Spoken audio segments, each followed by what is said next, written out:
Here's a thought experiment. So, if I were to go into a room and you hear like hammer and saw noises, right? It's just like buzzing, like, doo, doo, doo, doo. And then I fucking leave that room and I'm like, you don't want to go in that room. See, some of my friends want to tell me that they need to experience that room themselves to understand why they don't want to go in that room, instead of trusting me when I say you shouldn't go in that room. And as a matter of fact, you should downvote that room, or you should give that room 1 star, or you should negatively rate that room. So I'm speaking in like metaphors, obviously, but this is from personal experience. And I consider myself a pretty highly principled individual, and I consider myself somebody who has integrity. I'm a full-fledged human being with integrity who looks at myself in the mirror literally every day. And I'm the type of person.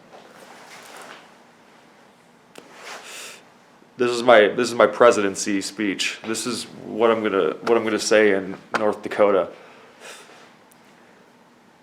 I'm the type of person where I'm walking when I went to school even, and I was walking around with a group of people, one of my buddies and then like a bunch of like kind of mutual acquaintances or whatever, and they yelled something at some guy walking or whatever, and it was primarily a joke, but it could be taken as like, hey, like they're like, it sounds like they're kind of like making fun of this guy, and I'm the one that goes like, dude, you guys probably shouldn't yell at this guy. Like, he's going to just think we're like making fun of him, and we're like a larger group, and it's like clearly going to make this guy uncomfortable. And that's the type of person that I am. But you know, by me explaining how I'm mistreated at a business or in a room, right? Like in this metaphor. And then for one of my, buddies or one of my friends to tell me they don't feel comfortable negatively rating that room or that business. This is about a business. It shows a lack of integrity or principle on their part. Is that not implying, equal and oppositely, that my request or my question that to ask them to do something does not have a lack of integrity in itself? See, you don't need to actually say that. You don't need to say that to my face. You're heavily implying it. Because to act like you're above what I'm asking, you are clearly putting me below you. So, this is coming from somebody who has, in my opinion, the utmost of principles and integrity. And it comes down to, if that room, let's say that room has 300 ratings. Let's say that room's rated 3.9, Doing a couple bad reviews on that room isn't going to change that rating. Doing a few, like 3 or 4 downvotes on that room isn't going to ruin that room's business. But it will fix my peace of mind. Like if I'm waking up in the morning, like tormented from going in that room. Torment is a strong word, but still upset about it. Still upset about being mistreated in that room. In my opinion, it shows integrity and principle to have my back as my friend. And just to say, yeah, fuck that room. Like, I'll take your word for it. Fuck that room. You explained the story how the room sucks. You left with tattered clothes, and like blood coming from your nose. Like, dude, that room sucks. I mean, do you need to go in the room? Of course not. I mean, I wouldn't. That's the thing. I wouldn't go in that room because I trust my friends. I trust people in general. If somebody could tell me a good story, if somebody could tell me a thorough story about how I shouldn't go in some room because it sucked, I'm going to be like, I have no reason not to believe you. I kind of hate that room. It sounds pretty awful. So the samurai code that people live by, and then they say it's not personal or whatever, but it's always personal. We're people. And it's a matter of what line will you cross for who? You know what I mean? Like if your mother walked out of the room with tattered clothing saying like that room sucks, and like a year or two later she still kind of reminisces about that room, upset about being mistreated in that room, would you just take her word for it? Would you say like, yeah, you know what, like that really affected my mom negatively, like fuck that room, I have my mom's back? And that takes principle and that takes integrity. There's always a certain level of tribalism among friends, among communities, in your town, or whatever you identify with, whatever club you identify with. Say you're in skiing club or like whatever club.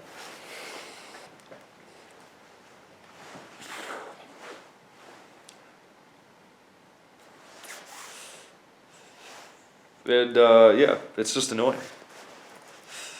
It's just annoying. And in my opinion, it says a lot. Something simple like that.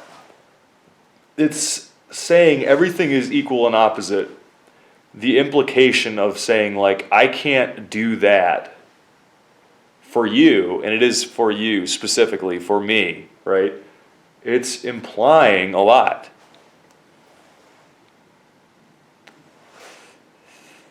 It's implying that it's unreasonable.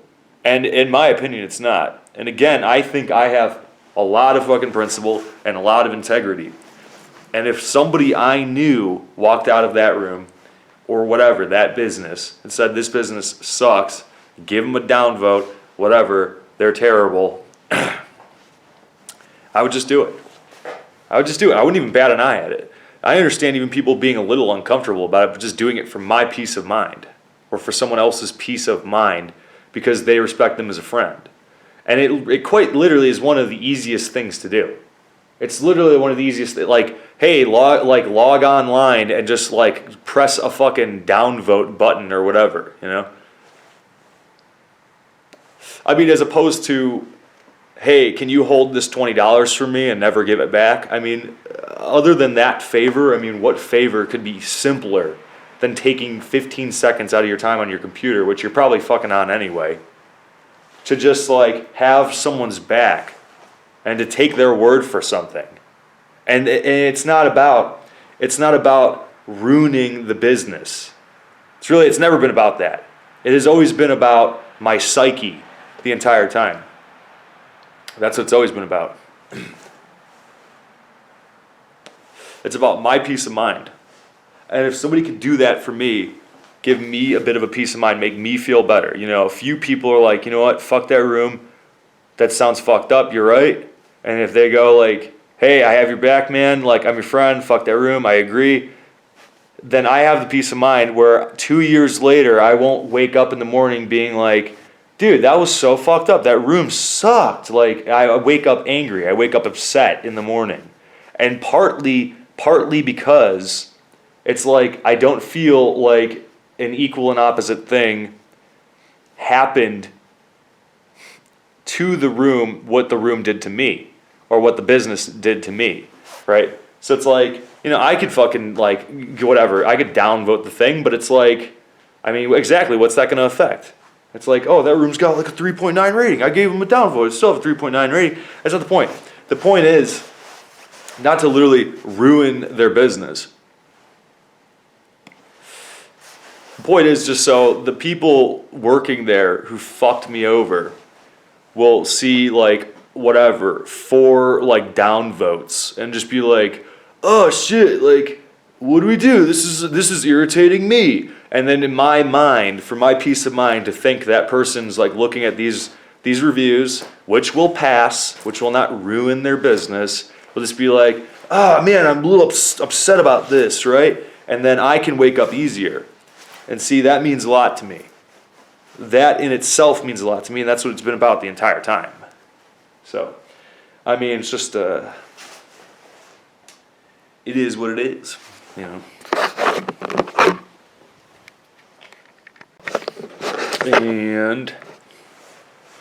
And basically, I feel like a lot of people, not just myself, are trapped in these, these tension states like springs and these suspended processes. And I'm in realization of the suspended processes and the tension states that I'm in. And I can pinpoint some of them. But, some of these are so complicated, that you don't even realize you're in them. And I feel like life in general is just a bunch of those. A big row of them. It's kind of like the game The Sims, It's like, the hunger level's depleting, like the social level's depleting, something like that. But sometimes it actually is like a tangible event that puts you in that state. So not only is it, the hunger or the socializing or socialization that you need, or the shelter or whatever basic need or more complicated need socially that you would need, but it's something that happens socially, and you see this with people, with like PTSD and, various mental ailments or whatever. And while I don't think I have any kind of concrete mental ailment, I can distinguish specific tension states from events in my life. I mean, one, let's not name names, right? One would be basically there was a ramping effect, a social ramping, which is how it always happens. People always act like it goes from 0 to 100, but they're always, it might go 0 to 60 to 100, right? But there's always some sort of ramping. So, basically, I'm at a party with some buddies, and one of my buddies was looking at some guy's girlfriend, something stupid. I mean, this is like early 20s, right?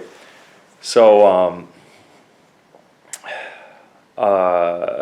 basically, after the fact, this kid, he says something to another mutual friend / acquaintance that, like, oh, this guy's looking at my girlfriend. I want to kick his ass or whatever.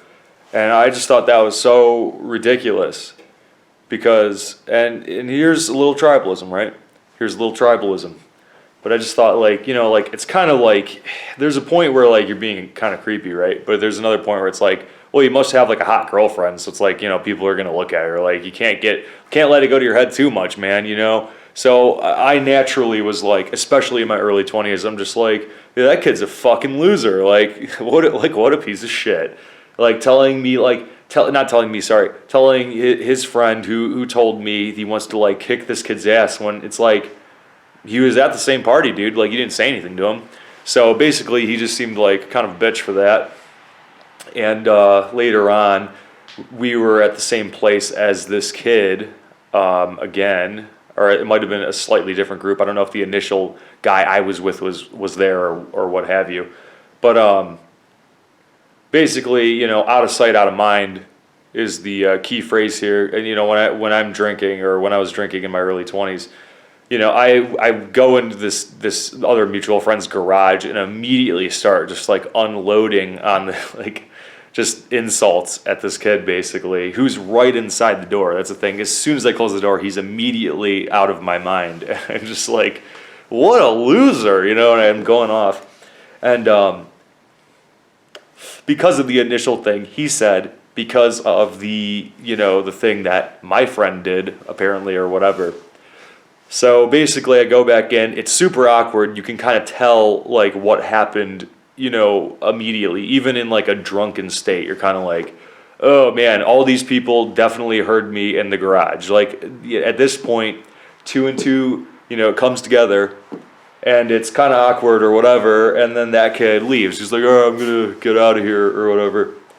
And you're like, all right, see ya.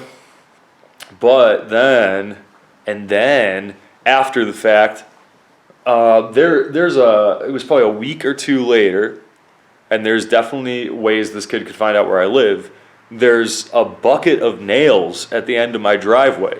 Like he drove by and like threw a bucket of nails, like a pussy in my opinion. That's the thing. It's like a pussy move. Like you want to like confront me, you want to talk shit, cool, because that's what I did. I talked shit about you, and I destroyed your ego apparently, right? I destroyed what you thought of yourself, and then you potentially kill my mom, because it's like, I mean, I'm living at home at the time, like in my early 20s or whatever. So like, I mean, luckily nothing bad happened, right? I mean, not a single tire was popped, and I cleaned up the nails. You know, what is that noise? When I realized, you know, what had happened, I cleaned up the nails, but I knew immediately who it was, and I knew it wasn't an accident. See, these are assumptions you can make. You don't need things on video. Back in the day, the good old days when everything wasn't on camera, we can get away with things, right? I mean, I guess you still could nowadays. But it's one of those things that even to this day keeps me in like a tension state. And it's one of those things as well that I hate to say that like it affects me, because it affects me negatively, emotionally, and I'll wake up sometimes thinking about that, and then I don't know what I take through my day from feeling bad with that. Like maybe I'm pissed and like take it out on somebody who I actually care about or whatever. And that upsets me, the fact that in a way this kid did win that battle. And I say battle because in my mind it's still like a stone that was thrown that never came back down. So like I feel like it's a constant, and it's to a healthy mind, right? It's just like throw the stone up and let it float away, right? Let it float away into space and let it dissolve into the sun. But then there's a certain type of person, and admittedly the type of person that I am, I cannot let it float away, and it's just been suspended there like a spring. You know what I mean? The tension has just been there for literally years. And that's what it's like. It's almost like it makes me ashamed to admit that it affects me in that way, because it's almost like, yeah, that kid did win in a sense. So even to this day, I think like, man, how can I get back at this kid equal and oppositely? And then of course, how, you know, war is played, how the game is played. Nothing is ever actually equal and opposite to people. They always take it as a bit more of an insult, or like you went a bit further, right? But I mean, throwing nails on somebody's driveway, I mean, you have to admit, I mean, you the viewer, like from saying insults to somebody, from calling them like a douche or whatever in somebody's garage, I mean, that's like some movie villain shit. Like, that's so ridiculous to me. I've never heard that. I've never heard of that once in my life. And I've had a few situations in my life that were comparable to that. And, yeah, I'm the type of person that just can't let things go, you know? I mean, this happened, you know, recently. I'm not going to name the specific example where, like, I blew up on somebody. But it's like, I will never let these things go. And that's another thing when you get into adulthood, if you're a certain type of person, and I would argue that most people do operate in this manner mentally, whether they understand it or not, whether they understand their tensions or not, or their solidifying ego, that you like think of yourself in some way, and you think of yourself as like an able-bodied person. You think of somebody who is effectual, who can make things happen, who can solve problems. And it's like a mental problem for you that's just kind of unsolvable unless you basically break the law. And I guess sprinkling in a little bit of a Sam Hyde video I watched recently, which I heavily resonated with. I would love to link it, but I forget what it was at this point, because it's like, he's just one of those authors where it's like hard to pinpoint his stuff exactly. It's all like through other people or whatever.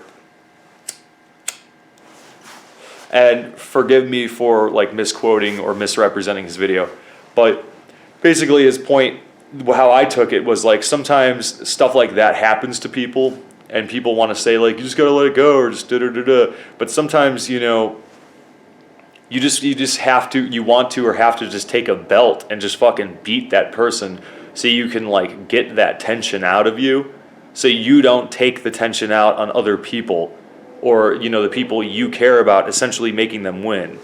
And there's other solutions that some people would argue are appropriate responses, like, well, why don't you go like confront the person? But at the same time, it is in a lot of ways being like what's the word, complacent. It's kind of like putting the ball in their court, and it's kind of like you're asking them of something. You're wanting them to respond or act in a certain way to make you feel better. And if this person is the enemy that you think they are, who's to say that they're going to respond in the manner that you want, that you feel what's the word, rectified,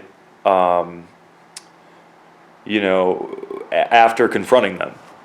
So it's kind of like, and if they don't respond in the manner that you want, like, let's say, like, hey, you did this like years ago, like, that was fucked up, man, but like, what can you do? Like, what do you have to say for yourself? If they don't say the right things, I mean, your tension state is going to be in the exact same place as it was before.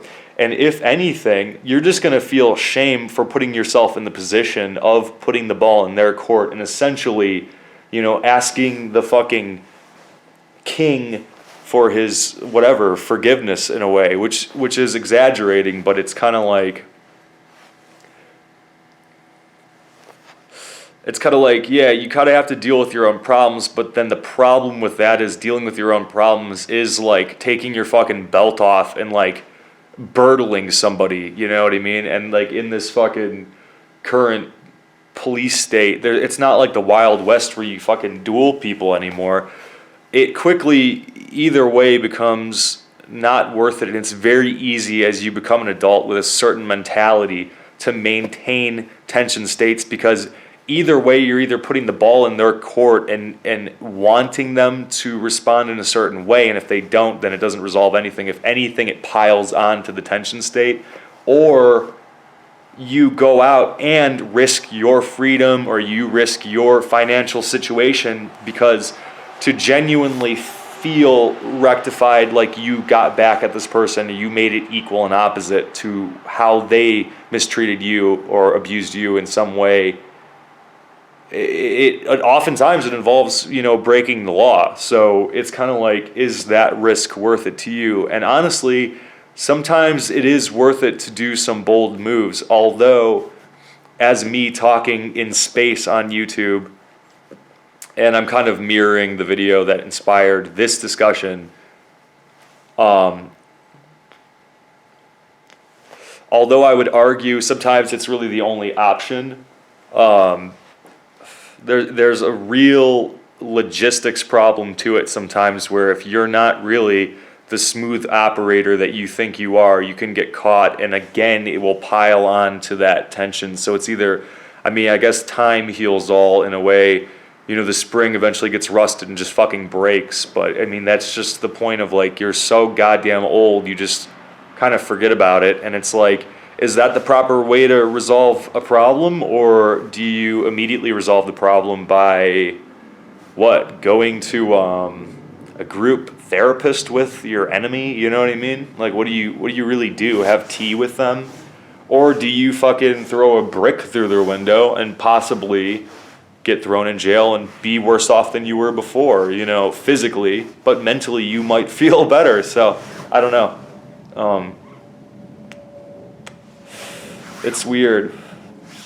Some people claim that they don't get that, and I've talked to other people that also feel the tension states, and it's funny. I talk about the ego a lot, and I think it is definitely like an ego problem, but I would argue too that as people get older, more and more their egos get bigger and become more solidified. So I think it is just sort of like an adult problem in general, because stuff like this when I was younger didn't affect me as much as it does when I'm older. You feel more and more responsible, you feel more and more like able, like you feel more and more obligated. Just like I like to talk about, like, if you train to be good at basketball, in a lot of ways you're obligated to be good at basketball. So by being an adult, in a sense, you're more obligated to be a problem solver, and problems like that sometimes are very hard to solve. Like these nuanced problems within yourself, like in your soul. And if you have a good solution, you should let me know. That's not one of the solutions that I, was just talking about, because I neither seem that good, but I don't know. It's just basically changing your whole outlook, right? But it's hard to change your outlook when you're 30 years old. So I don't know. If anybody has a really good method to if anybody has a really good method to relieve those suspended processes, then let me know. That'd be cool.